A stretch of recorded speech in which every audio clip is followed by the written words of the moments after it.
আজকে যে কথাটা বলতে এসেছি সেটা হচ্ছে যে 9 আগস্ট আর.জি. কর মেডিকেল কলেজের বুকে ঘটে যাওয়া যে মর্মান্তিক ঘটনা, সেই ঘটনাতে যে প্রতিবাদের জায়গা, যে লড়াইয়ের জায়গা শুরু হয়েছিল, তৈরি হয়েছিল, তাতে আপনারা সবাই পশ্চিমবাংলার অসাধারণ জনগণ, জুনিয়র ডাক্তার, সিনিয়র ডাক্তার, সাংবাদিক থেকে সমগ্র পেশার মানুষ, সমগ্র বর্গের মানুষ একে সমর্থন জানিয়েছিলেন এবং এক অকুণ্ঠ, এক অসাধারণ লড়াইয়ের সাক্ষী আপনারাও ছিলেন। এবং এই লড়াইয়ের জায়গা থেকেই তৎকালীন আর.জি. কর মেডিকেল কলেজের অধ্যক্ষ সন্দীপ ঘোষ এবং আর.জি. কর মেডিকেল কলেজের ছাত্রনেতা আশিস পান্ডে তারা আজকে জেলবন্দি, কারাবন্দি আর্থিক দুর্নীতির দায়ে। সেই মামলার পুঙ্খানুপুঙ্খ ডিটেলস বিবরণ আপনারা দেখেছেন, আপনারা কম বেশি সবাই অবগত ছিলেন। আন্দোলনের জায়গা থেকে তৎকালীন সিপি, তৎকালীন স্বাস্থ্য আধিকারিক, ডিএমই, ডিএইচএস এবং অসংখ্য স্বাস্থ্য আধিকারিকদেরকে অপসারণ করানো হয় আমাদের দাবি মেনে। মুখ্যমন্ত্রীর সাথে নবান্ন সভাগৃহে যে বৈঠক হয় ওয়েস্ট বেঙ্গল জুনিয়র ডক্টরস ফ্রন্টের পক্ষ থেকে জুনিয়র ডাক্তারদেরকে সাথে নিয়ে, সেই বৈঠকে মুখ্যমন্ত্রীর সাথে যে প্রতিবাদের জায়গা স্বরূপ আমি যে বক্তব্য রাখি, সেই জায়গা থেকে রাজ্য প্রশাসন, রাজ্য সরকার আমার উপর ক্ষিপ্ত হয়। সেই জায়গা আপনারা সবাই কম বেশি দেখেছেন, প্রত্যক্ষ করেছেন। পরবর্তীকালে যখন আমার পোস্ট গ্রাজুয়েশনশিপ শেষ হয় এবং আমি এসআরশিপ এর পোস্টিং শুরু হওয়ার জায়গা আছে, তখন আপনারা দেখেছেন যে মেরিট বেসড যে কাউন্সিলিং সিস্টেম ছিল, সেই কাউন্সিলিং সিস্টেমকে সরাসরি উপেক্ষা করে, সরাসরি ভায়োলেট করে আমাকে রায়গঞ্জে পোস্টিংয়ের জন্য পাঠানো হয়। তাহলে আমি বলেছিলাম যে এইটা একটা অন্যায় হচ্ছে, এই অন্যায়কে কখনোই মেনে নেওয়া যায় না। সেই জায়গা থেকে আইনি সহায়তার জায়গায় আইনি পরামর্শ নিয়ে আমি হাইকোর্টে অ্যাপিল করি এবং আমরা পরিষ্কারভাবে যে কথাটা তখনও বলেছিলাম, আজকেও বলতে চাই যে রাজনৈতিক প্রতিহিংসার জায়গা থেকে রাজ্য সরকার এই পদক্ষেপ নিয়েছে। রাজনৈতিক প্রতিহিংসা পরায়ণতার জায়গা থেকে তাদের এই পদক্ষেপ বলে আমরা সেদিনই অভিহিত করেছিলাম, আমি নিজেও বলেছিলাম। এবং অভয়ার ন্যায় বিচার, রাজ্য সরকারের আর্থিক দুর্নীতি, থ্রেড কালচার, এই সমস্ত জায়গা থেকে যে পশ্চিমবাংলার বুকে যে গণ আন্দোলনের পূর্বাভাস পাওয়া যাচ্ছে, সেই পূর্বাভাসগুলোকে একটা জায়গায় দমিত করার যে প্রচেষ্টা, সেই প্রচেষ্টা থেকে এই রাজনৈতিক প্রতিহিংসার কারণ, তাও আমরা আপনাদের কাছে রেখেছিলাম। তাহলে যদি দেখতে হয় এই যাত্রাপথটা কেমন ছিল, তাহলে যে জায়গাটা প্রথমে সামনে আসে যে রাজনৈতিক প্রতিহিংসার যে নিদারুণ পদক্ষেপ, সেই পদক্ষেপকে যদি আমরা দেখি, তাহলে তো একটা পোস্টিংয়ের মিনিমাম মামলা ছিল।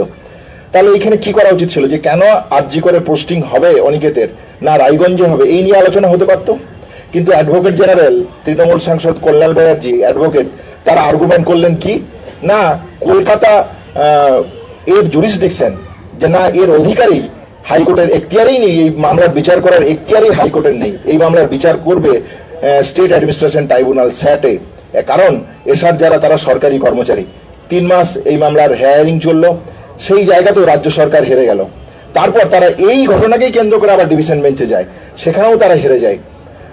আবার লড়াই শুরু হয়, আবার রাজনৈতিক প্রতিহিংসার জায়গা যখন সুস্পষ্ট হয়ে আসছে, তারপর সিঙ্গেল বেঞ্চ যখন 24শে সেপ্টেম্বর রায় দেয় যে না আমার এসআরশিপের পোস্টিং আর.জি. করে দিতে হবে এবং ইমিডিয়েট এফেক্টকে স্বাস্থ্য ভবন এবং রাজ্য সরকারকে আমাকে জয়েন করাতে হবে, সেই 24শে সেপ্টেম্বরের অর্ডারের পর আজ প্রায় এই বছরটা পুরো অতিবাহিত হলো, এখনো অব্দি আমি কিন্তু পোস্টিং আর.জি. কর মেডিকেল কলেজে পোস্টিং আমি পেলাম না।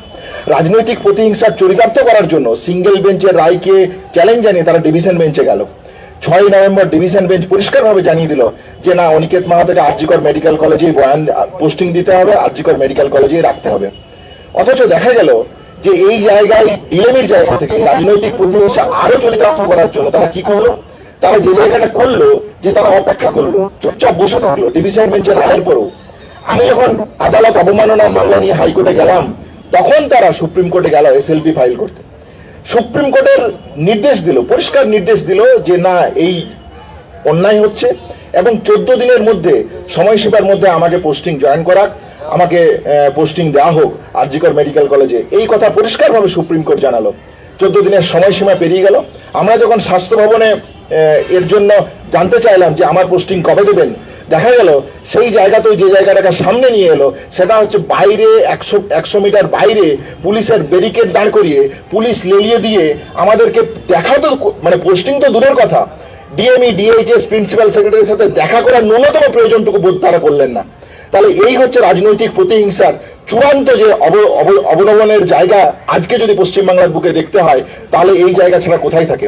সুপ্রিম কোর্টে অ্যাডভোকেট মানে রাজ্যের হাইকোর্ট যখন চলছে তখন সওয়াল করছেন অ্যাডভোকেট জেনারেল তৃণমূল সাংসদ কল্যাণ বন্দ্যোপাধ্যায়। এরা বলছেন যে না, এই জায়গা এই পোস্টিং এর দাবি অনৈতিক, অন্যায়, রাজ্য সরকার কিছু করেনি। সুপ্রিম কোর্ট বলে দেওয়ার পরেও, সমস্ত কিছু রেখে দেওয়ার পরেও সুপ্রিম কোর্টে উকিল হিসাবে কাকে দাঁড় করছেন রাজ্য সরকার? অ্যাডভোকেট, সিনিয়র অ্যাডভোকেট কপিল সিবালকে। কোটি কোটি টাকার নয় ছয় কোটি কোটি টাকার ধ্বংস তারা শুধুমাত্র একটা পোস্টিং এর কেন্দ্র করে রাজনৈতিক প্রতিহিংসা চরিতার্থ করার জন্য রাখতে চাইছে। তাহলে সেই জায়গা থেকে আমি মনে করি যে এখনো অবধি আমি কিন্তু পোস্টিং পাইনি, এখনো অবধি পোস্টিং এর কোনো অর্ডার রাজ্য সরকারের দিক থেকে, স্বাস্থ্য ভবনের দিক থেকে পাইনি। তাহলে এই যে সাময়িক যে রাজনৈতিক প্রতিহিংসা চরিতার্থ করার যে জায়গা রাজ্য সরকার নিচ্ছে, স্বাস্থ্য ভবন নিচ্ছে, সমস্ত সুপ্রিম কোর্টের নির্দেশকে অবমাননা করার পরও কোনো কোর্ট, কোনো বিচার ব্যবস্থা, কোনো জায়গা বিন্দুমাত্র তারা কোনো রকমের কোনো প্রয়াস রাখতে চায় না যে তাদের একটাই দাবি, রাজনৈতিক প্রতিহিংসা আমি চরিতার্থ করব এবং যারা আন্দোলন করবে, থ্রেড কালচারের বিরুদ্ধে কথা বলবে, আর্থিক দুর্নীতির বিরুদ্ধে কথা বলবে, এভিডেন্স টেম্পার এবং ইনভেস্টিগেশন হাসাপ অভয়ের ন্যায় বিচারে হয়েছে তার সামনে দাঁড়িয়ে কথা বলবে, তাদেরকে এইভাবে রাজনৈতিক প্রতিহিংসার শিকার হতে হবে। তাই আমি আজকে মনে করি পরিষ্কারভাবে এই দীর্ঘ 7.5 মাস 8 মাসের কাছাকাছি অতিবাহিত হওয়ার পর আমার যে চিকিৎসার জীবন আছে সেই জায়গা থেকে আমি ফিল করি যে আমাকে অভয়ার ন্যায় বিচার, অভয়ার যেমন রেপ এবং মার্ডার হয়েছে, একটা ইনভেস্টিগেশনের সিবিআই, সুপ্রিম কোর্ট রেপ এবং মার্ডার করেছে। আমি মনে করি এই রাজনৈতিক প্রতিহিংসা চরিতার্থ করার জায়গা থেকে রাজ্য সরকার আমার ডাক্তারি জীবনের সত্যিকারের একটা মার্ডারের মতন পদক্ষেপের দিকে তারা এগোতে চায়। আমি আজকে সস্পষ্টভাবে সারা রাজ্যবাসীর কাছে পরিষ্কারভাবে রাখতে চাই, এই রাজনৈতিক প্রতিহিংসার চরিতার্থ যে আকার ধারণ করছে সেই জায়গা থেকে আমি মনে করি যে রাজ্য সরকার ভবিষ্যতে কাল, পরশু, 5 দিন, 10 দিন, 6 মাস পর যদি আমাকে পোস্টিং দেয় তাহলে আমার ডাক্তারি জীবনে যে পরিষেবা দেওয়ার কমিটমেন্ট আমি রেখেছিলাম, যে মহান ব্রত নিয়ে আমি এসেছিলাম, আমি মনে করি এই সরকারি চাকরির যে এসআরসি পোস্টিং এর মধ্য দিয়ে সেই জায়গা আমি ফুলফিল করতে পারবো না। তাই আমি সিদ্ধান্ত নিয়েছি, ঠান্ডা মাথায় আমি মনে করি যে এই সরকারের অধীনে এসআরসি পোস্টিং আমি করতে চাই না। আজ দেখ, কাল দেখ, পরশু দেখ, 6 মাস পরে দেখ, 7 মাস পরে দেখ, এই রাজনৈতিক প্রতিহিংসার জায়গা থেকে যদি একদিক থেকে দেখতে হয় তাহলে সত্যিকারের যে আমি যে চিকিৎসা করতে পারি, এই 8 মাস তো আমার চিকিৎসা করার কোথাও জায়গা নেই, কোনো ফিল্ড আমার জন্য ফাঁকা পড়ে নেই। তাহলে আমি যে একজন ডাক্তার, আমি যে চিকিৎসা করতে চাই, সাধারণ মানুষকে পরিষেবা দিতে চাই, সেই পরিষেবা দেওয়ার জায়গা আমার কোথায় থাকে? তাহলে এই ধরনের একটা রাজ্য সরকার, সেই রাজ্য সরকারের অধীনে আমি মনে করি না আমি এসআরশিপ করতে পারবো, এসআরশিপের মাধ্যমে আমি সাধারণ মানুষকে পরিষেবা দিতে পারবো। তাহলে সাধারণ গভর্নমেন্ট যা ডিসিশন নেবে সুপ্রিম কোর্টের রায় পর আমি মনে করি যে এই এসআরশিপের পোস্টিং এর মাধ্যমে আমি আমার সরকারি চাকরি জীবনের মেডিকেল যে পরিষেবা দেওয়ার কথা সেই পরিষেবা দিতে পারবো বলে আমি মনে করি না। তাহলে সেই জায়গা থেকে আমি সিদ্ধান্ত নিয়েছি যে সরকার যাই করুক না কেন এই এসআরশিপ পোস্টিং এর মধ্য থেকে আমি বেরিয়ে আসব। শেষ যে কথা বলার, স্বাভাবিকভাবে আপনারা জানেন যে এই এসআরশিপের পোস্টিং এর যে জায়গা, সেই এসআরশিপের পোস্টিং এর জন্য একটা যদি ছেড়ে আসতে হয় তাহলে একটা মোটা অ্যামাউন্টের টাকা আমাকে সরকারকে দিতে হয়। অভয় আন্দোলনের শিক্ষা থেকে সাধারণ মানুষ, যে অগণিত মানুষ, আপনারা যারা এই সংবাদ মাধ্যমে এখানে এসেছেন, আপনারা আমাদেরকে সহায়তা করেছেন, আমাকেও সহায়তা করেছেন নানানভাবে, নানান সময়, নানান বিদ্যা বুদ্ধি বিভিন্ন রকম ভাবে সহায়তা করেছেন। আমি মনে করি এই অগণিত মানুষ যাদের কাছে এই যে থ্রেড কালচার, এই যে স্বাস্থ্য ব্যবস্থার দুর্নীতি, যে অভয়ার যে ন্যায় বিচারের অপূরণীয় দাবি, সেই দাবি নিয়ে আন্দোলন দরকার। সেই দাবি নিয়ে পশ্চিমবাংলার মানুষের কাছে, মেডিকেল কলেজগুলোর কাছে, প্রত্যেকটা জায়গাতে একটা সুষ্ঠু গণতান্ত্রিক পরিবেশ রক্ষা করার আজকে আশু কর্তব্য বলে আমি মনে করছি। তাহলে সেই জায়গা থেকে মনে করে আমি এসআরসি পোস্টিং থেকে যেমন সরে আসছি, এসআরসি পোস্টিং এর জন্য যে বিপুল অর্থের প্রয়োজন, 30 লাখ টাকার কাছাকাছি প্রয়োজন, আন্দোলনের যে শিক্ষা, নৈতিকতার যে শিক্ষা, স্বাধীনতা আন্দোলনের সংগ্রামী মানুষের যে শিক্ষা, সেই শিক্ষা থেকে আমি এই আন্দোলন পরিচালনা করে বা এগিয়ে নিয়ে যাওয়ার চেষ্টা করব। যে আর্থিক সাহায্যের জায়গা আছে, আপনারা যারা শুভবুদ্ধি সম্পন্ন মানুষ, সিনিয়র ডাক্তার, আমার কলিগ যারা, আপনারা যারা এখানে দাঁড়িয়েছেন, আপনাদের মতন করে যা পারবেন আর্থিক সাহায্য আমাকে করবেন এবং অভয়ার যে অপূরণীয় দাবি, যে অপূরণীয় লড়াই, সেই লড়াই, অভয়ার ন্যায় বিচার ছিনিয়ে আনার জন্য যে লড়াই, সেই লড়াইয়ে আমাকে সম্পূর্ণভাবে সাহায্য করবেন বলে আমি মনে করি। ধন্যবাদ।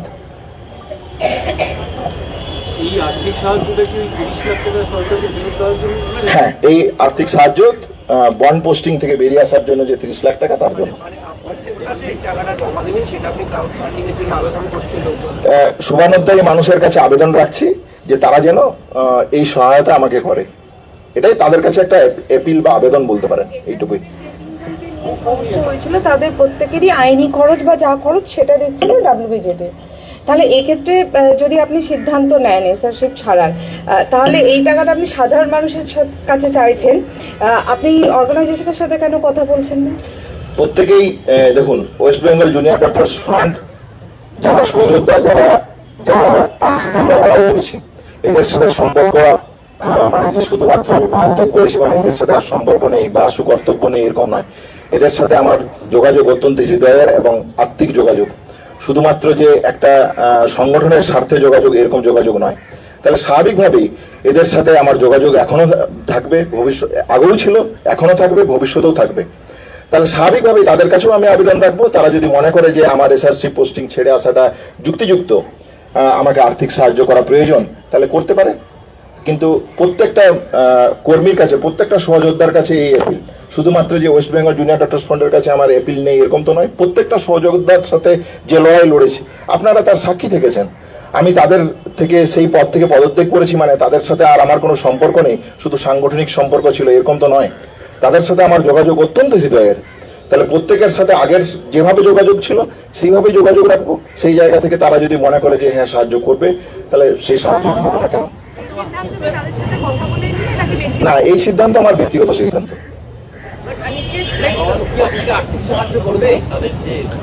সেটা তো ফ্রন্টকে সিদ্ধান্ত নিতে হবে। ফ্রন্ট যদি সিদ্ধান্ত নেয়, সিদ্ধান্ত নিয়ে সেটা জানতে পারবো। সেটা আমাকে প্রশ্ন কেন করছে? না, এটা আমার ব্যক্তিগত সিদ্ধান্ত। ব্যক্তিগত সিদ্ধান্ত থেকে এই সিদ্ধান্ত আমি রেখেছি।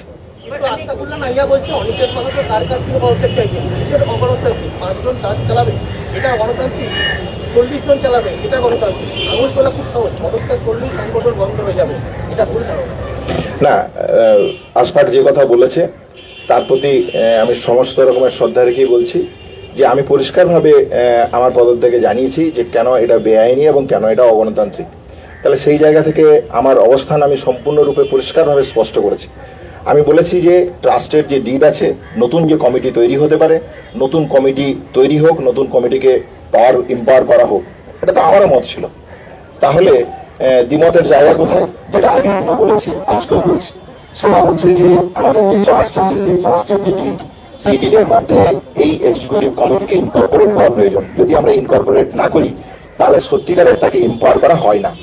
তাহলে এই জায়গাটা আইনি পরামর্শ নিয়ে, আইনি সহায়তা নিয়ে যা করণীয় সেটা করা উচিত বলে আমি মনে করি। দ্বিতীয়ত, আমি যেটা মনে করি যে West Bengal junior doctors fund অভয়ার ন্যায় বিচারের লড়াইয়ের জায়গা থেকে এই সংগঠন তৈরি হয়েছিল। তার মধ্যে আমিও ছিলাম তার পার্ট অ্যান্ড পার্সন হিসেবে। তাহলে যে জায়গাটা বলার, যদি আমাদেরকে কোনো প্রতিনিধিত্ব করতে হয় বা প্রতিনিধির জায়গা তৈরি করতে হয়, তাহলে আমাদের যেটা প্রয়োজন সেটা হচ্ছে যে অভয়ার ন্যায় বিচারের জন্য যে সমস্ত জুনিয়র ডাক্তাররা সারা পশ্চিমবাংলা জুড়ে আন্দোলন করেছেন, অভয়ার ন্যায় বিচার চেয়েছেন, তাদের প্রত্যেকের মতামত নেওয়া প্রয়োজন। কলেজে কলেজে যে আরডিগুলো তৈরি হয়েছে তাদের মতামত নেওয়া প্রয়োজন। সেই মতামতের বেসিসে যে কোনো সংগঠন বা যে কোনো এক্সিকিউটিভ কমিটি তৈরি হতে পারে। এই দুটো জায়গা আমি পরিষ্কারভাবে রেখেছিলাম। এই জায়গা দুটোতে যেহেতু তারা দ্বিমত পোষণ করে এবং পোষণ করার পর তারা যখন নতুন এক্সিকিউটিভ কমিটি তৈরি করে, সেই জায়গা থেকে আমার পদত্যাগ করে বেরিয়ে আসে। পদত্যাগের কারণ এই দুটো। পদত্যাগের কারণ হাসপাতালের সাথে আমার যে যোগাযোগ বা সম্পর্ক, সেই সম্পর্ক অত্যন্ত আর্থিক। তাদের অত্যন্ত আর্থিক, অত্যন্ত হৃদয়ের। তাদের সাথে একসাথে লড়াই করেছে।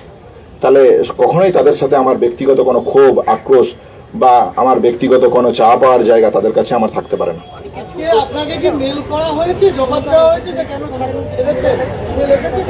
না, আমার কাছে এখনো অব্দি কোনো বক্তব্য বা কোনো জুনিয়র ডক্টরস ফ্রন্টের থেকে কোনো বক্তব্য আসেনি।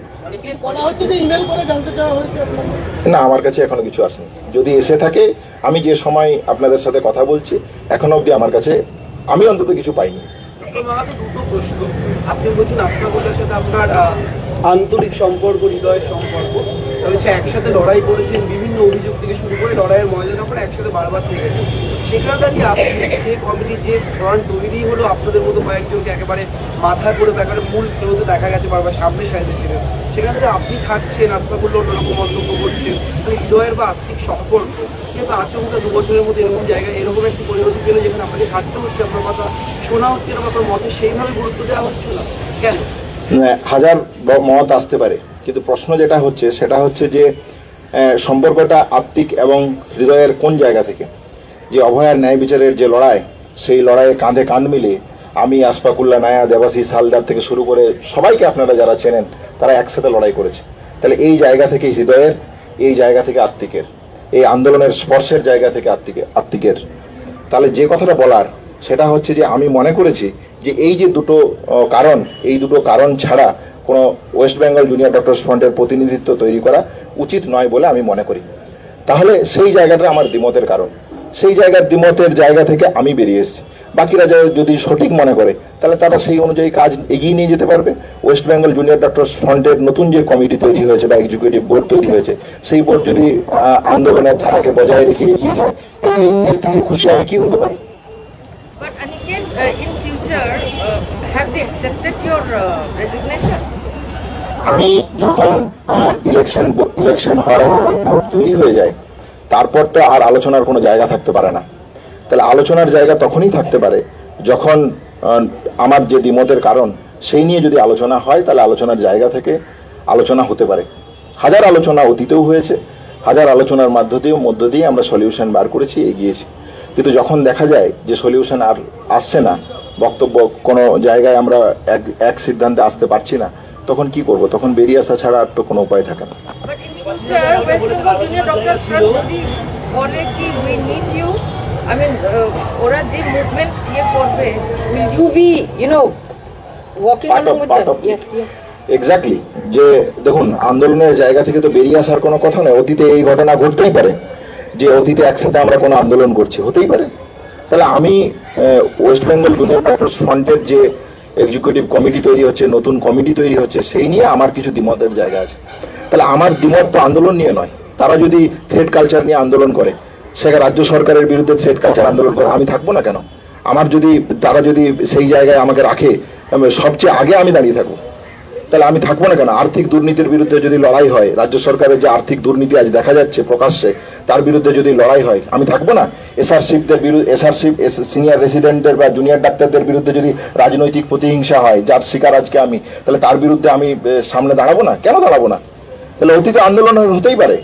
একসাথে কাঁধে কাঁধ মিলিয়ে যেভাবে রাজ্য সরকার, কেন্দ্রীয় সরকার, সিবিআই, সুপ্রিম কোর্ট, তার বিরুদ্ধে আমরা লড়েছি এতদিন, সেই লড়াই তো কোনো একটা যে সংগঠনে কে ক্ষমতায় থাকবে তার জন্য তো আমরা লড়িনি। তাহলে আমরা লড়েছি বিচারের দাবিকে সামনে রেখে। তাহলে বিচারের প্রশ্নে আমরা তো চিরদিন সহমত ছিলাম। তাহলে সেই সহমতকে সামনে রেখে এগোনো যেতেই পারে, এর মধ্যে তো কোনো সমস্যা নেই।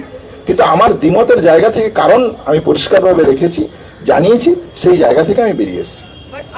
যে চিঠি আপনাকে পাঠানো হয়েছে তাতে এখানে বলা হচ্ছে যে সাংগঠনিক সিদ্ধান্তকে বিকৃতভাবে প্রকাশ করে ব্যক্তি গরিমার প্রচারের কাজে ব্যবহার করতে চেয়েছেন আপনি, যার জন্য জনমানসে বিভ্রান্তি তৈরি হচ্ছে, এবং আপনি যদি কথাগুলোর স্পষ্ট কারণ দর্শাতে না পারেন তাহলে আপনাকে ক্ষমা চাইতে হবে।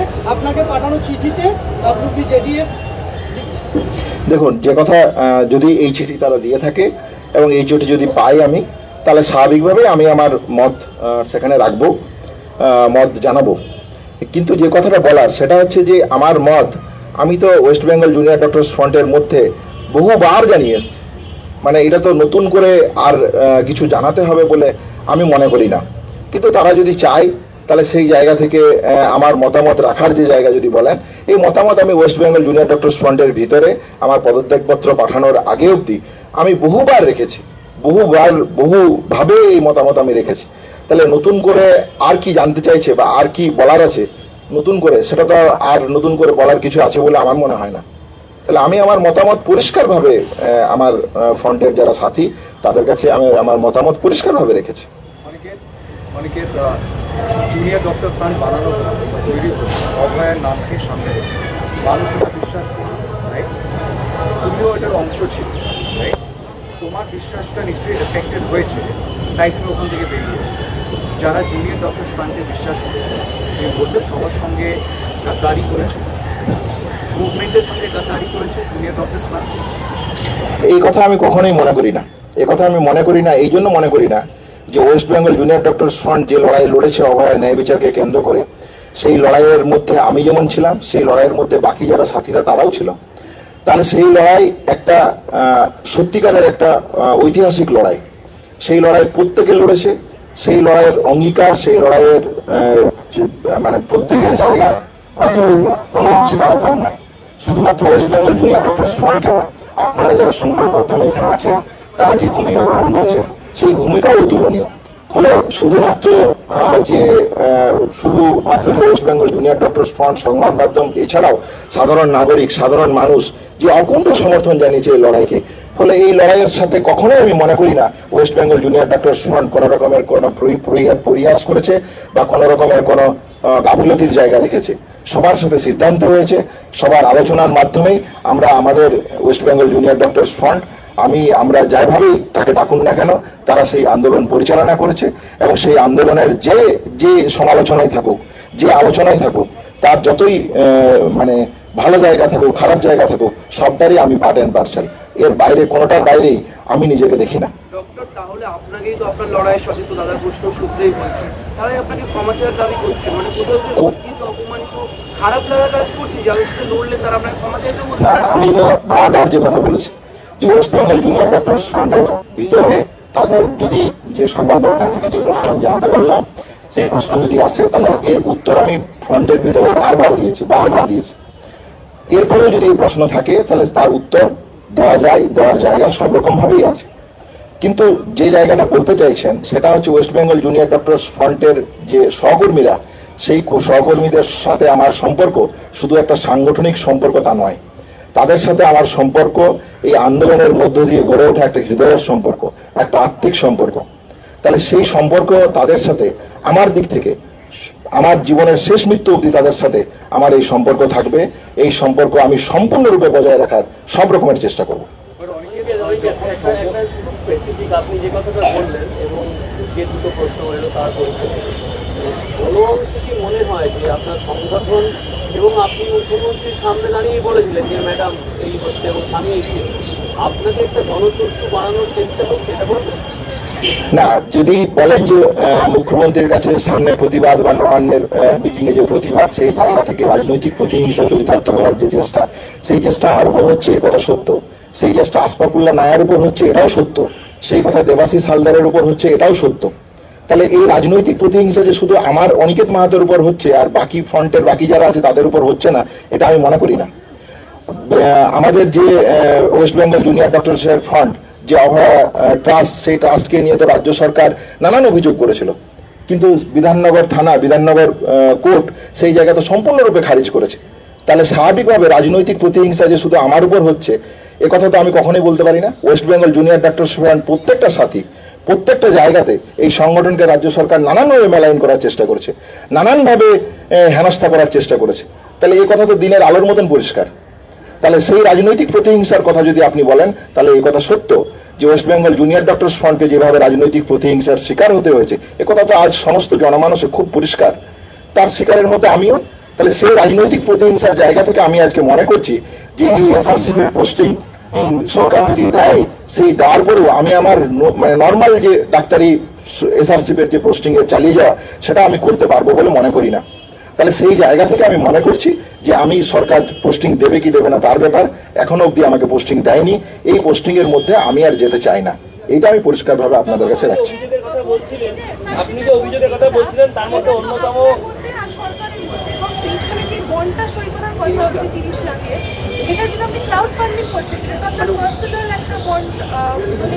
হ্যাঁ, সরকারি না চাইছি, এই জায়গা থেকেই চাইছি যে স্বাভাবিকভাবে আমি একটা নিম্ন মধ্যবিত্ত পরিবারের সন্তান। এই রাজনৈতিক প্রতিহিংসার জায়গা তো অন্য কেউ করছে না। এই রাজনৈতিক প্রতিহিংসার যার কথা আপনি বলছেন, যে বন্ডের দাবিদার, সেই সরকারই করছে। এটা যে অন্য কোনো ব্যক্তি করছে, অন্য কোনো বিশেষ করছে তাই নয়। তাহলে এই রাজনৈতিক প্রতিহিংসার শিকার আজকে আমি কেন?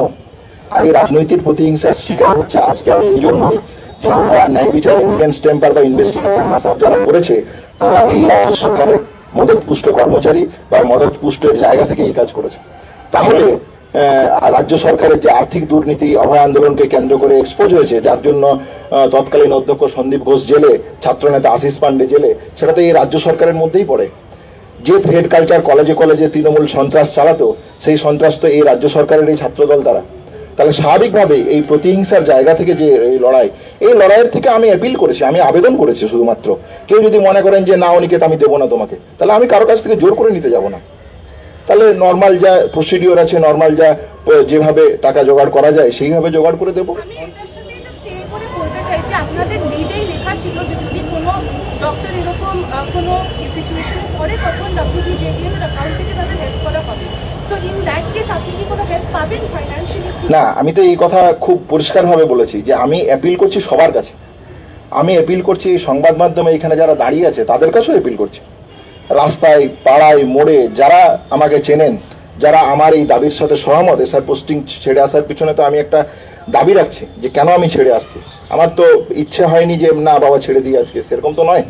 তাহলে আমি একটা দাবি রেখেছি, সেই দাবিটার সাথে যদি কেউ সহমত হয় তাহলে আমাকে সাহায্য করবে। কেউ যদি সহমত না করে তাহলে সে দেবেন না। আপনার সংগঠনের থেকে যে চিঠি পাঠানো হয়েছে তাতে এখনো আপনাকে বলা হচ্ছে যে সমস্ত রকম আলোচনা তর্ক বিতর্কের জায়গা খোলা রয়েছে, আপনার প্রতি আবেদন জানানো হয়েছে। না দেখুন, আবেদনে সাড়া দেবেন? আলোচনা তো এই তো আমি বলছি যে এই সম্পর্কটা শুধু একটা সংগঠনের সাথে নয়, এই সম্পর্কটা তো হৃদয়ের যোগাযোগ, আত্মিক যোগাযোগ। তাহলে কেন আমি আর তাদের সাথে আলোচনা করতে পারি না? তাহলে আলোচনা করার জায়গা, আড্ডা মারার জায়গা, চা খাওয়ার জায়গা, গল্প করার জায়গা, আন্দোলন করার জায়গা, সব রকমের জায়গা খোলা আছে। হোক না আন্দোলন, কে চায় না? তাহলে এই আলোচনা করার এই আলোচনা সবসময় চলতে পারে।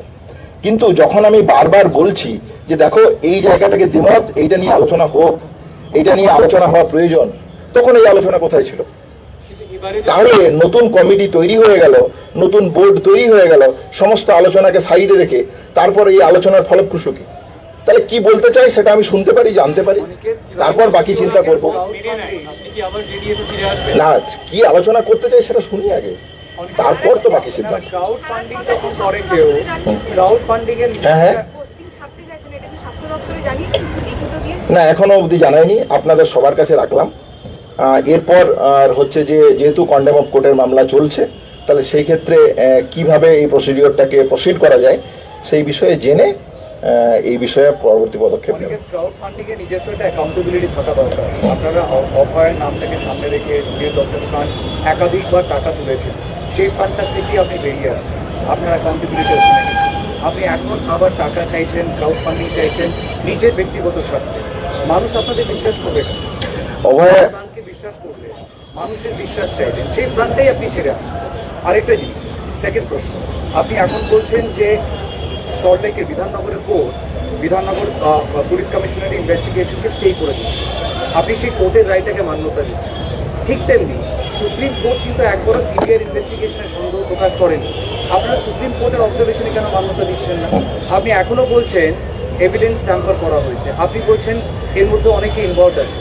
আপনাকে যেই কোর্টের অর্ডার যেটা আপনাকে স্যুট করে আপনি সেটা বিশ্বাস করবেন, যেটা আপনার স্যুট করে না সেটাকে আপনি বিক্রি করে ক্রাউড ফান্ডিং করেছেন, তাই আপনারও তো অ্যাকাউন্টেবিলিটি থাকবে, মানুষ আপনাকে দ্বিতীয়বার বিশ্বাস করবে না। যে কথাটা পরিষ্কার হয়ে বলার যে অভয়ার যে ক্রাউড ফান্ডিং বা অভয়ার যে অভয়া ট্রাস্টের আমাদের ওয়েস্ট বেঙ্গল জুনিয়র ডক্টরস ফান্ডের যে টাকা, সেই টাকা নিয়ে আপনার যে স্পেসিফিক প্রশ্ন, সেই প্রশ্নের উত্তরে যেটা বলার সেটা হচ্ছে যে আমরা সম্পূর্ণরূপে যখন বিধাননগর থানায় আমাদের নামে অভিযোগ হয়, সেই অভিযোগে আমরা সম্পূর্ণ সহযোগিতা করেছি এবং পরিষ্কারভাবে কোর্ট সেখানে আমাদেরকে ক্লিন চিট দিয়েছে। এটাও পরিষ্কার, দিনের আলোর মতন পরিষ্কার। তাহলে আদালতের জায়গা থেকে শুধু আমরা বলছি যে আমাদের উপর অ্যাকাউন্টেবিলিটি রাখুন, তা তো নয়। তাহলে বিধাননগর কোর্টও পরিষ্কারভাবে জানিয়ে দিচ্ছেন যে এর মধ্যে কোনো মিসঅ্যাপ্রোপ্রিয়েশন নেই। সেকেন্ড, দ্বিতীয়ত আপনি যে প্রশ্ন করলেন সেটা হচ্ছে যে এই ট্রাস্ট তার যে অ্যাকাউন্ট, সেই অ্যাকাউন্ট সম্পূর্ণরূপে অডিট করেছে, একটা ওয়েল রেপুটেটেড অর্গানাইজেশনকে দিয়ে তার অডিট করিয়েছে, সেখানেও তো সে আবার তার সত্যতা প্রমাণ করেছে। ইনকাম ট্যাক্সের যাবতীয় যা কাজকর্ম থাকে সরকারি নিয়ম মত অনুযায়ী, সেই মতো আমরা এগিয়েছি, সেই মতো তো আমরা সমস্ত রকমের প্রসিডিওর কমপ্লিট করেছি। তাহলে কোনো জায়গাতে আমরা আমাদের ট্রাস্টকে নিয়ে মিসট্রাস্টের জায়গা, গোপনীয়তার জায়গা, কোনো মিসঅ্যাপ্রোপ্রিয়েশনের জায়গা আমরা কোনোদিন রাখিনি। তাহলে এই ধারণা আমার মনে হয় কোনোভাবেই জনমানসে এই ধারণা আছে যে আমরা মিসঅ্যাপ্রোপ্রিয়েশন করেছি, একথা সত্য বলে আমি মনে করি না। দ্বিতীয়ত আপনি প্রশ্নে যেটা বলেছেন যে আপনি বিধাননগর কোর্টের স্টের কথা আলোচনা করছেন, কিন্তু সিবিআই আলোচনাকে কেন্দ্র করে সুপ্রিম কোর্ট তো কোন প্রশ্ন তোলেনি। তাহলে যে কথাটা বলার সেটা হচ্ছে যে আমরা দিনের এভিডেন্স টেম্পার এবং ইনভেস্টিগেশন হাসাব যে হয়েছে একথা West Bengal junior doctors front বলছে তা তো নয়। সিবিআই তার প্রাইমারি চার্জশিটে পরিষ্কারভাবে বলেছে যে এভিডেন্স টেম্পারিং হয়েছে, ইনভেস্টিগেশনকে হাসাব করার চেষ্টা হয়েছে, লোকাল অথরিটির ইললিগাল ড্রিমকে ফুলফিল করার চেষ্টা হয়েছে। তাহলে যদি এভিডেন্স টেম্পার হয়ে থাকে তাহলে এই এভিডেন্স টেম্পার কে করলো? এই এভিডেন্স টেম্পারের সাথে তৎকালীন পুলিশ অফিসার ডিসি নর্থ, তৎকালীন সিপি, এদের কি যোগাযোগ, এদের কি সম্পর্ক, টাওয়া থানার কি যোগাযোগ, টাওয়া থানার কি সম্পর্ক, তা তো সামনে এখন আসেনি। তাহলে সামনে আসা উচিত বলে আমি মনে করি।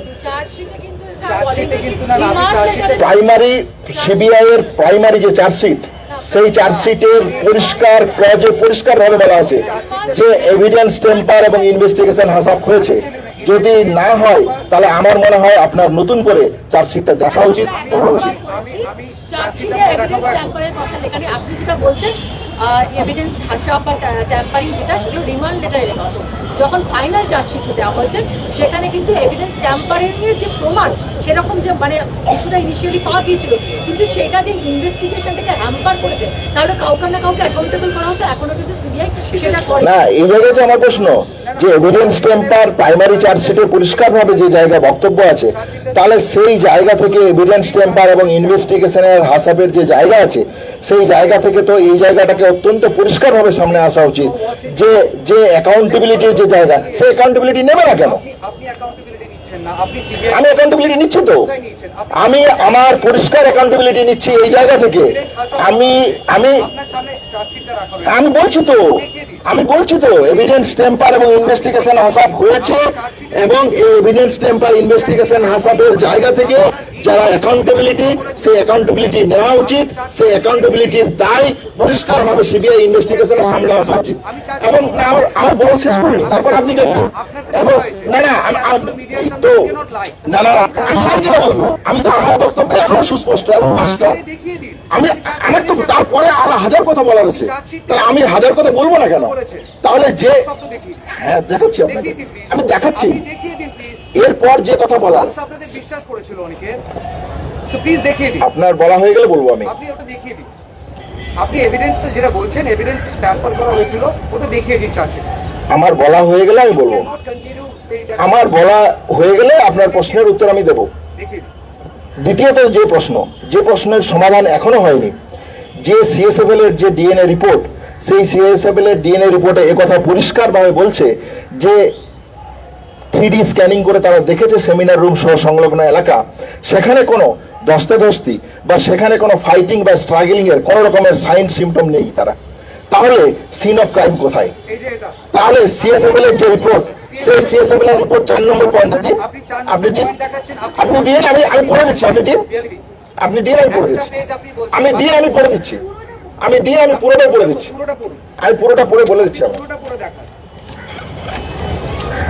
আপনি সিলেক্টিভ পেজের একটা প্যারাগ্রাফ, সিলেক্টিভ পেজের নয়, আমি পরিষ্কার আপনাকে বলে দিচ্ছি, পরিষ্কার বলে দিচ্ছি।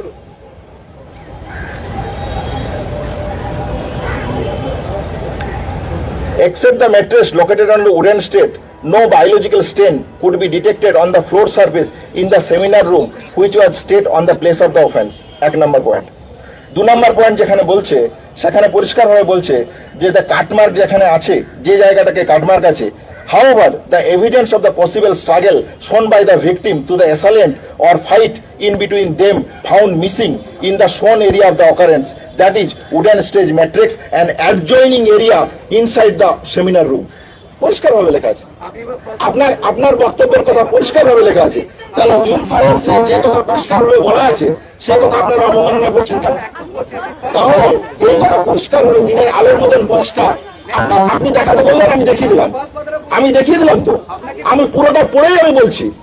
আমি শুধুমাত্র একটা সিএসএফএল এর স্টেটমেন্টের উপর ভিত্তি করে কথা বলছি না।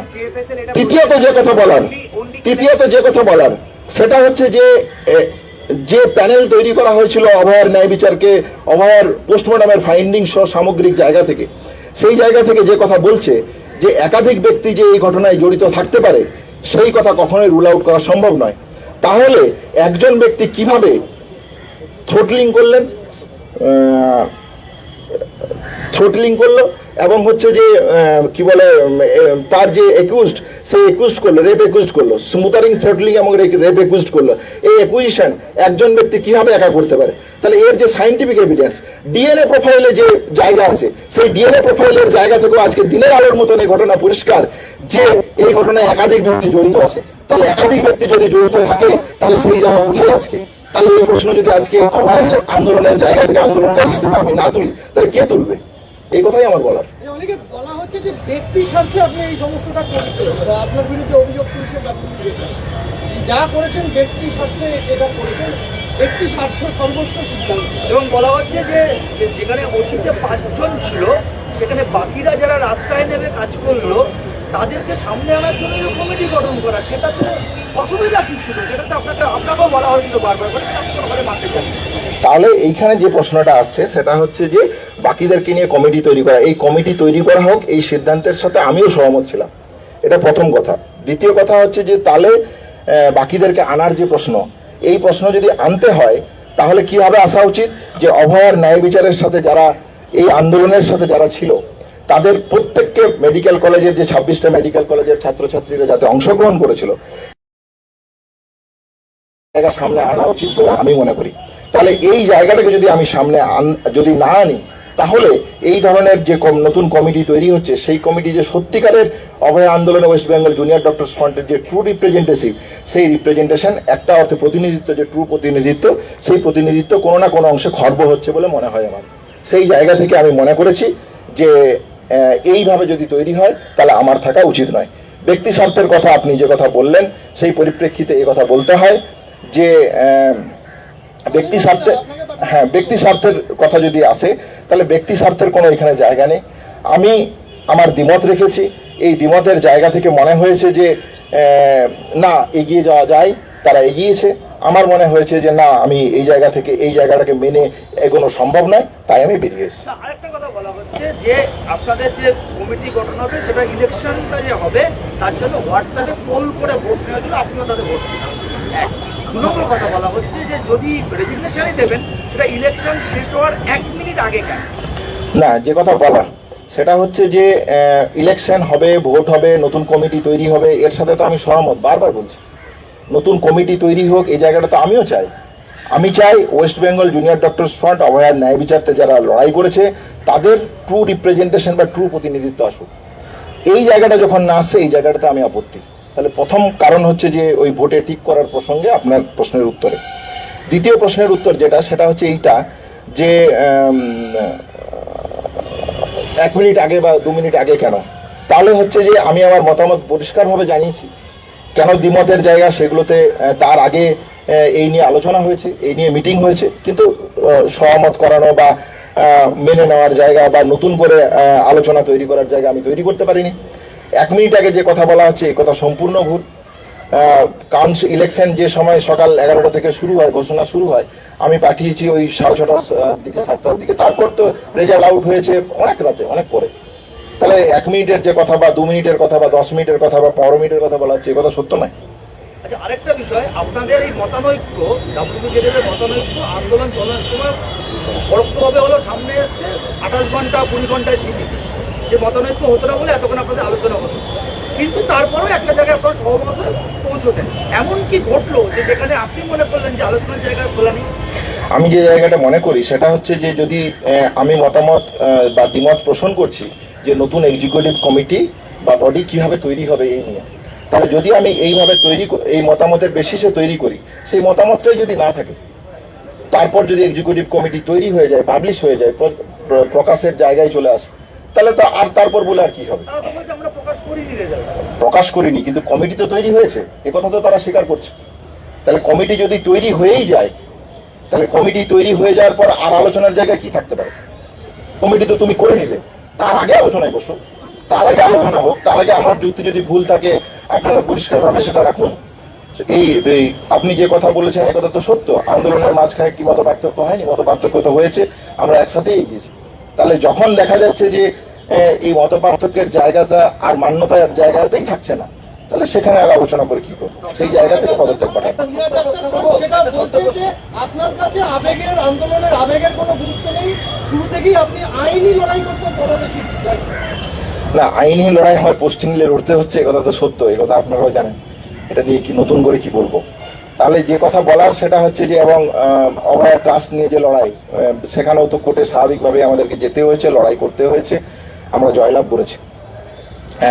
যে কথা বলার সেটা হচ্ছে যে আবেগের জায়গা নয় কেন, আবেগের জায়গা তো এটাই যে অভয়ার ন্যায় বিচারের আন্দোলনে যারা ছিল তাদেরকে যদি আমি কমিটিতে মান্যতা দিই, তাদের সবার মতামত নিয়ে আমি যদি কমিটি না তৈরি করি, তাহলে তো এই অভয়ার ন্যায় বিচারের যে ইমোশনাল জায়গা, যে লড়াইয়ের জায়গা, সেই জায়গাটাকেই তো একটা মান্যতা দেওয়া হয়নি। তাহলে এইটাকে যখন মান্যতা দেওয়া উচিত এবং নতুন কমিটিকে যদি সত্যিকারের ইম্পাওয়ার করতে হয়, তাহলে ট্রাস্টের 5 জন ট্রাস্টের হাতে কেন ক্ষমতা থাকবে? তাহলে এই যে নতুন কমিটি তৈরি হচ্ছে, সেই কমিটির হাতে সমস্ত ক্ষমতা দেওয়া উচিত। তাহলে সমস্ত ক্ষমতা যদি দিতে হয়, তার জন্য যা আইনি প্রক্রিয়া আছে সেই প্রক্রিয়াটা করতে কি আপত্তি, এই জায়গাটাতে আমি বলতে চেয়েছি। আপনারা কি সত্যি ইভেন্ট ম্যানেজমেন্ট সংস্থা ভাড়া করেছিলেন? না, এই জায়গাটাকে একটা সম্পূর্ণ একটা মিস কনসেপশন নিয়ে আপনারা আলোচনা করছেন, প্রশ্ন করলেন বলে আজকে উত্তর দিতে সুবিধা হবে। দেখুন, আন্দোলনের সময় আপনারা দেখেছেন যে পুলিশ আমাদের গাড়ি ভ্যান নিয়ে যাচ্ছে, বাস আটকে দিচ্ছে, আমাদের ছেলেরা ত্রিপল নিয়ে যাচ্ছে, ত্রিপলকে আটকে দিচ্ছে, সেই ভ্যানকে থানায় ডিটেন করে নিচ্ছে। তাহলে স্বাভাবিকভাবেই আন্দোলন পরিচালনা করার জন্য যেটুকু যে জায়গা থেকে রিসোর্স পেয়েছি, সেই রিসোর্সের জায়গা থেকে আমরা এই কাজ করেছি।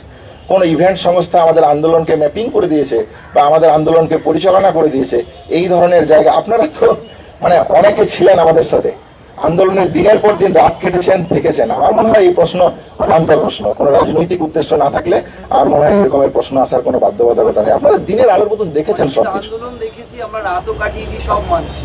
আপনারা আন্দোলন নিয়ে একাধিক প্রশ্নের মুখোমুখি হয়েছেন, তাও জানেন, কিন্তু কোথাও গিয়ে যে বিষয়টি বারবার হয়তো কোনো আমরা এড়িয়ে যাচ্ছি, আপনি বলতে চাইছেন না। আন্দোলন WJDF যখন থেকে শুরু হলো, তারপর থেকে কোথাও গিয়ে ভেতরে রাজনৈতিক শব্দটা আমি বলবো না, একটা টানাপোড়েন ছিল। এই যে চিঠিটা দাদা পড়ছেন, বারবার বলছেন, চিঠির ছত্রছত্র যে বিষয়গুলি আপনাকে ব্যক্তি স্বার্থের কথা বলা হচ্ছে, ক্ষমা চাইতে বলা হচ্ছে, আপনাকে নানান রকম প্রশ্ন তোলা হচ্ছে, এই রাজনৈতিক যে বিষয়টি ছিল আপনার আন্দোলনের মধ্যে, সেটা কি কোথাও কি বেরিয়ে গেল না? তার কঙ্কালসার চেহারা না, দেখুন, আপনি হঠাৎ করে আচমকা পদত্যাগ করতে গেলেন কেন? প্রকাশ্যে লিখলেন কেন তাদের বিরুদ্ধে? আর তারাও আপনাকে ক্ষমা চাইতে বলছেন কেন? আমি কারো বিরুদ্ধে লিখিনি। আমি সংগঠনের যে জায়গাটা তৈরি হচ্ছে সেখানে আমি দ্বিমত, আমার মতামত তাতে নেই, সেই মতামত আমি ব্যক্ত করেছি। এবং একজন ব্যক্তির যদি মতামত না শোনা হয়, তাহলে তো তার সেখান থেকে বেরিয়ে আসার শ্রেয়। আপনি যে সাংবাদিক সংস্থাতে কাজ করেন, আপনার কথা যদি কেউ না শোনে, আপনার কথা আপনি যে রিপোর্টিং করছেন সেই রিপোর্টিং না হয়, তাহলে তো আপনি কি করবেন আর সেখানে? তাহলে সেখানে বলছি আপনার মতো কয়েকজন, আপনার কথা শুনছেন না, আপনার দলে যাদের নিয়ে আপনি আন্দোলন করলেন, একসাথে হাঁটলেন, রাত জাগলেন, মশাল মিছিল করলেন, বারবার প্রশ্ন তুললেন, সেখানে তো অনশনে বসতেন দিনের পর দিন, আপনি অসুস্থ হয়ে গেলেন, আপনার কথা শুনছেন না কারা? আসফাকুল্লাহ ছেড়ে দিন, আপনার সংগঠনে আপনার সতীর্থটা, আমার কথা না শোনা ঠিক আছে, 200 লোক কাজ করে, একজনের কথা নাই শুনবে, কিন্তু আপনি তো আলাদা অনেকে। একদমই তাই। তাহলে হচ্ছে যে এইখান থেকে যে প্রশ্নটা আসছে সেটা হচ্ছে যে আমার কি ছেড়ে দিতে খুব খুশি হয়েছে আমি নাকি? তাহলে স্বাভাবিকভাবে এটা তো সত্যি দুঃখের, যন্ত্রণার। তাহলে এই দুঃখের, যন্ত্রণার, কষ্টের জায়গা থেকে আমাকে ছেড়ে দিতে বাধ্য হয়েছে। আমার দ্বিমত আমি রেখেছি, এই দ্বিমতের জায়গা থেকে যখন সহমতে আমি পৌঁছাতে পারিনি সবাইকে সাথে নিয়ে, তাহলে স্বাভাবিকভাবেই তো আমি একটা অর্থে ব্যর্থ হয়েছি সবাইকে নিয়ে সহমতে পৌঁছাতে। তাহলে এই সহমতে যদি আমি পৌঁছাতে ব্যর্থ হই, তাহলে স্বাভাবিকভাবেই তো আমি আমার যেটুকু সহমতের জায়গা আছে, আমার যে আন্ডারস্ট্যান্ডিং আছে, আমি যে জন্য বলছি যে এইভাবে করা উচিত বলে আমি মনে করছি, সেই জায়গাটাই যদি না আসে, তাহলে তো স্বাভাবিকভাবেই আমি তো এই জায়গাটাকেই তৈরি করতে পারবো না। বা আমি যেভাবে সংগঠনটাকে দেখতে চাই বা ভিউ করতে চাই, যে JDF এর যে ইমোশনাল জায়গা আছে এখনো পশ্চিমবাংলার বুকে, সেই জায়গাটাকে যদি করতে হয়, তাহলে তো একটা জায়গায় গিয়ে আঘাত পাচ্ছি, একটা জায়গায় গিয়ে বাধা পাচ্ছি বলে মনে হচ্ছে। তাহলে স্বাভাবিকভাবেই এদের ব্যক্তিগত কারোর সাথে কোনো ক্ষোভ, বিক্ষোভ, রাগ, যন্ত্রণা থেকে আমি বেরিয়ে আসছি তা নয়। তাহলে আমি বেরিয়ে আসছি, আমি মনে করেছি এই জিনিসগুলো নিয়ে আমাদের এগোনো উচিত। এই জিনিসগুলো নিয়ে এগোনো যখন হচ্ছে না, তার যখন এন্ড হয়ে যাচ্ছে, তাহলে সেখান থেকে আমি বেরিয়ে আসার সিদ্ধান্ত নিয়েছি। এইটুকু।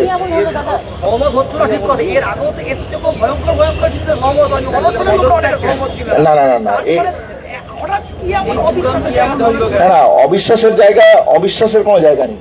এদেরকে আমি অবিশ্বাস করি বা এদের সাথে আমার কোনো পার্সোনাল রাগ ক্ষোভ জায়গা আছে, বা এরা আমাকে পার্সোনালি কোনোভাবে রাগ ক্ষোভের জায়গা তৈরি করেছে, এটা আমি মনে করি না। তাহলে আমি যেটা মনে করি সেটা হচ্ছে যে ওয়েস্ট বেঙ্গল জুনিয়র ডক্টরস ফ্রন্টের যে নেক্সট বডি বা কমিটি বা যাই নামে আপনি অভিহিত করুন তাকে, তার এইভাবে চলা উচিত। তাহলে সংগঠনটা এইভাবে চলবে, এটা তো একটা দিশা, এটা তো একটা পথ। তাহলে সেই পথে চলার ক্ষেত্রে যদি দেখা যায় যে টার্নিং পয়েন্টে আমার মনে হচ্ছে যে না আমি এই পথে হাঁটতেই পারবো না, তাহলে আমি সেই পথে হেঁটে বাকিদেরকে ভারাক্রান্ত করবো কেন? তাদের পথ সুগম হোক, তারা পশ্চিমবাংলার বুকে দুর্বার গণ আন্দোলন নামিয়ে আনুক, তারা অভয়ার ন্যায় বিচার ছিনিয়ে আনুক, তারা থ্রেড কালচার থেকে শুরু করে সমস্ত যে দাবি, সেই দাবিতে তারা গণ আন্দোলন তৈরি করুক। এটা আমি চাইবো না, তার কে চাইবে? তাহলে এই লড়াই তারা লড়ুক। ন্যায় বিচারের অত্যন্ত প্রাসঙ্গিক যে কথা আপনি বলেছেন, দেখুন অভয়ার ন্যায় বিচার আন্দোলনের জায়গা থেকে আমার আশা, তাহলে সমস্ত নাগরিক কমিটি, সমস্ত শুভানুধ্যায়ী মানুষকে যাদেরকে সাথে নিয়ে অপূরণীয় যে লড়াই আছে সেই লড়াইতে আমি করবই। আমি এসআরসিপি এর পোস্টিং ছাড়ছি কেন? এমনি এমনি ছাড়ছি আমি। তাহলে আমি পোস্টিংটা ছাড়ছি এই জন্যই যে অপূরণীয় দাবি আছে সেই দাবিকে আদায় করার জন্য, সেই দাবিকে লক্ষ্যে পৌঁছে দেওয়ার জন্য। তাহলে সেইটা যেভাবে আমি সবার সহায়তা পাবো, আগেও পেয়েছি, এখনো আশা করি পাবো, সেই সহায়তাকে সম্বল করে আমি এগোবো।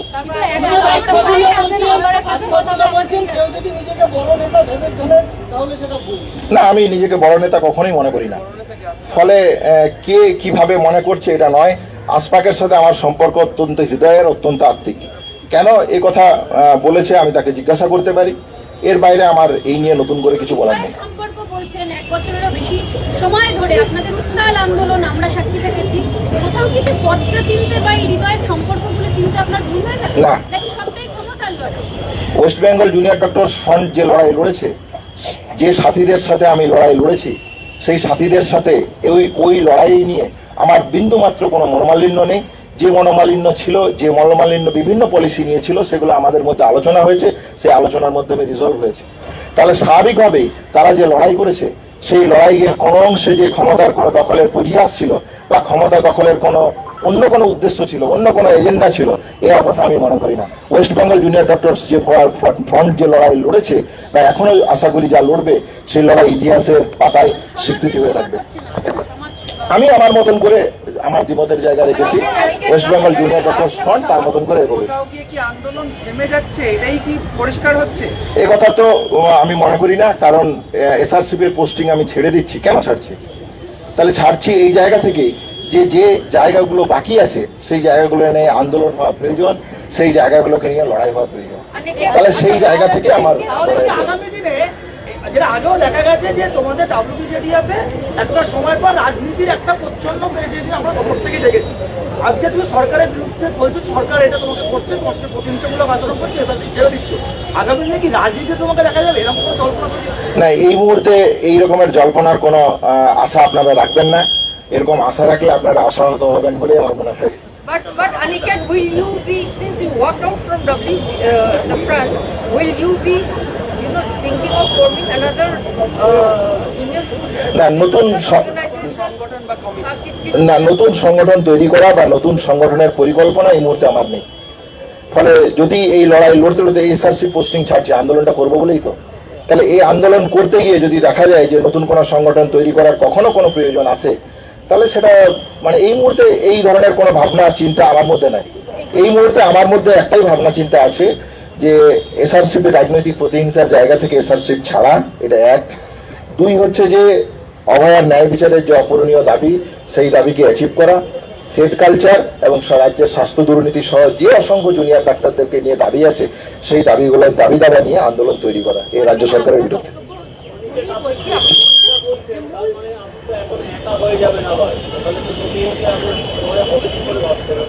না, আমি এইভাবে সবটা দেখি না।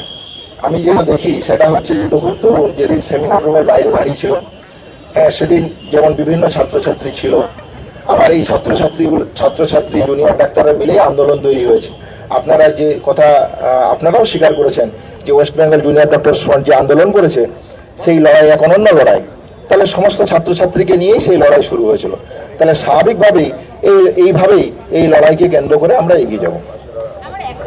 আপনি বলছেন যে লড়াই আপনি এসআরসি ছেড়ে দিচ্ছেন, আপনার বৃহত্তর নিশ্চিত কিছু ভাবনা আছে, অভয় আছে, মূল দাবি সেটা।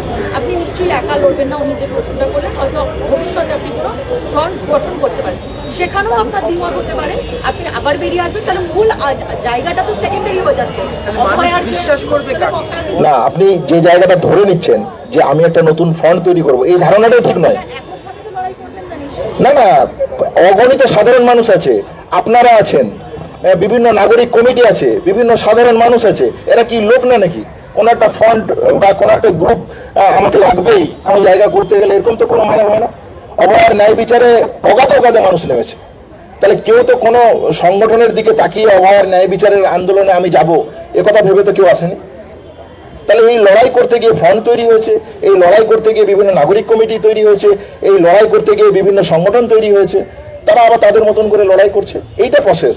তাহলে এই লড়াই করতে গিয়ে যদি দেখা যায় যে আমার কোনো জায়গায় প্রয়োজন হচ্ছে, কোনোদিন হতে পারে, আবার নাও হতে পারে, তো তাহলে ন্যায় বিচারের লড়াই এইটা হচ্ছে প্রাইমারি ইস্যু, এইটা হচ্ছে মেন পয়েন্ট, যে আমি লড়াইটা লড়বো কি লড়বো না, আমি ন্যায় বিচারের লড়াইয়ে আছি কি নেই, আমি থ্রেড কালচারের বিরুদ্ধে লড়াইয়ে আছি কি নেই, আমি আর্থিক দুর্নীতির বিরুদ্ধে লড়াইয়ে আছি কি নেই, আমি সিনিয়র রেসিডেন্ট জুনিয়র ডাক্তারদের যে সমস্যা তাতে আছি কি নেই, আমি স্বাস্থ্য আন্দোলনের লড়াইয়ে আছি কি নেই, বিভিন্ন যে সামাজিক সমস্যা তাতে আমি আছি কি নেই, এইটা মূল বিষয়।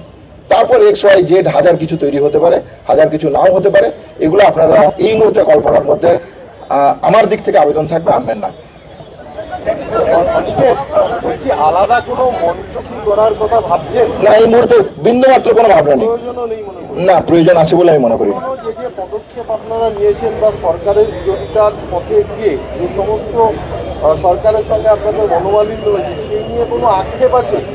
এই পদক্ষেপ মানে সেটা ধরুন দেওয়াল ভাঙা থেকে শুরু করে সই করে তারপরে আপনারা পিছিয়ে আসা, বলা, গুলিয়ে দেওয়া বিষয়টাকে, সেই নিয়ে কোনো আক্ষেপ আছে? না, এই নিয়ে আপনার ধারণা সঠিক নয়।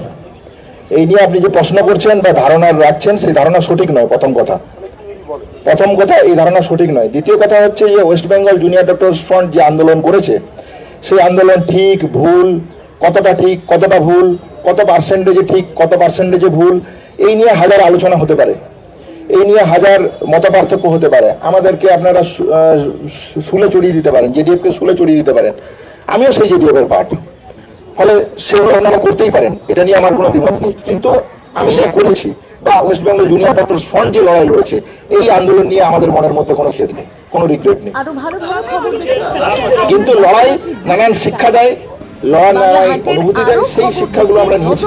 থ্যাংক ইউ সবাইকে, ধন্যবাদ। মানেই বাংলা হাট।